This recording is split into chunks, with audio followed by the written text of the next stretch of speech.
9:30 ഇവിടെ എത്തിയതാണ്. എനിക്ക് 50 എന്ന് പറഞ്ഞൊരു ടോക്കൺ നമ്പർ ലഭിക്കുകയും ചെയ്തു. എല്ലാവരെയും 60 ടോക്കൺ നമ്പറാണ് ആദ്യം കൊടുത്തത്. എല്ലാവരും അകത്തേക്ക് കയറി, ഞാൻ ഉൾപ്പെടെയുള്ളവർ അകത്ത് കയറിയിരുന്നു. ഉദ്ഘാടനം കഴിഞ്ഞതിന് ശേഷം നൽകുമെന്ന് പറഞ്ഞു. പക്ഷെ എല്ലാവരും നോക്കിക്കഴിഞ്ഞപ്പോൾ ഇവിടെ മല്ലിയും ചെറുപയറും മാത്രമാണ് ആ സമയത്തുണ്ടായിരുന്നത്.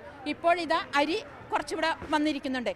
ന്യായവില ഈ മാവേലി സ്റ്റോറുകളും സപ്ലൈകോകളിലും നടത്തേണ്ട ഒരു പരിപാടിയാണ് ഈ സ്ഥലത്ത് നടത്തുന്നത്.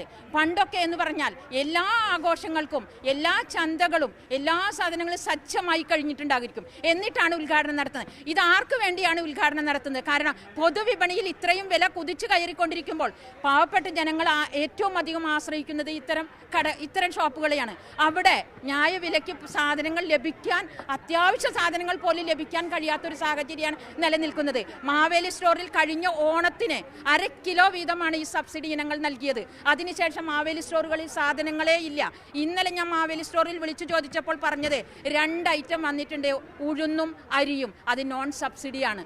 അവിടെയുള്ള സാധനം എന്ന് പറയുന്നത് മല്ലിയും ചെറുപയറും കടലയും മാത്രമാണ് സപ്ലൈകോയിലുള്ളത്. ഇപ്പോൾ ഒരാൾ പോലും സപ്ലൈകോയിലില്ല. ഇവിടെയുള്ളത് മല്ലിയും ചെറുപയറും പിന്നെ അരി ഇപ്പോൾ വന്നു എന്ന് പറയുന്നുണ്ട്, ഇപ്പോൾ വരുന്നു എന്ന് പറയുന്നുണ്ട്. വേറെ സാധനങ്ങളൊന്നും ഇവിടെ കാണുന്നില്ല.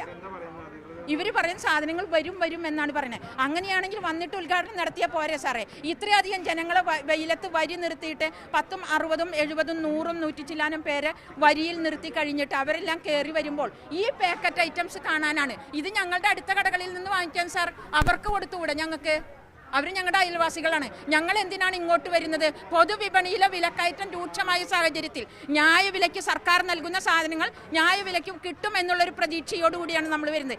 സാധനങ്ങൾ വാങ്ങിക്കാനുള്ള സഞ്ചിയുമായിട്ടാണ് ഞാൻ വന്നത്. വളരെ വേദനയുണ്ട് സാർ. കുടുംബം കഴിഞ്ഞു പോകാൻ കഴിയാത്തൊരു സാഹചര്യത്തിലാണ് നിലനിൽക്കുന്നത്.